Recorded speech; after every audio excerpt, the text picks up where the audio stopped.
Good morning, New Life. I hope everyone's having a great weekend. I'm Jeff, a junior at Rice University from CM Reap House Church. Pastor Eric entrusted me today to share my testimony with all of you and journey with Christ, and I wanted to share my story. I was born in Shanghai, China, to parents who were both believers. As a kid, however, they never forced me to attend service. Instead, I was often occupied by extracurriculars over the weekend and different academic competitions throughout.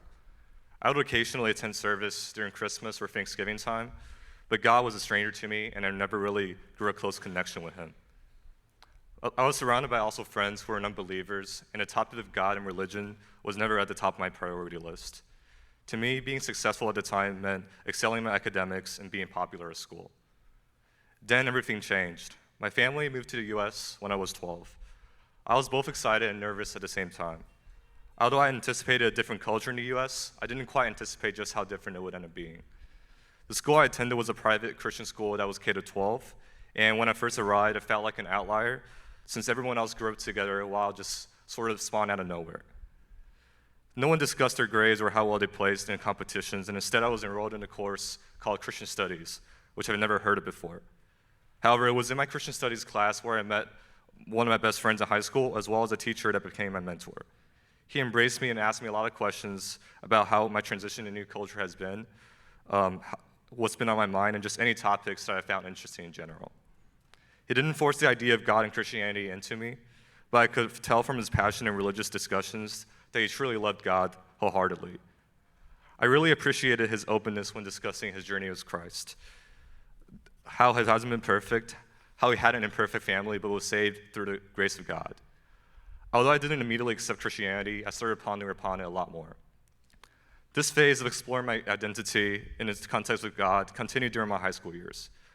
I would attend the mandatory chapels every week at my school and serve as a translator for the ESL class at my local church. However, I still didn't identify myself as a believer.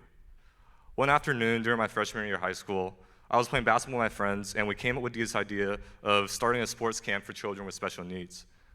One of my best friends had a brother who had Down syndrome, but he would always have a big smile on his face whenever he played basketball with him.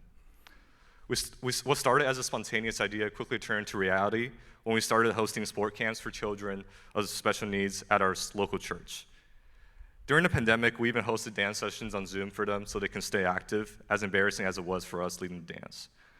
Organizing these camps brought a light into my life and showed me what it meant to serve others. And since the local church helped organize the camps as well, I got to talk a lot more with my pastor and have more discussions around God.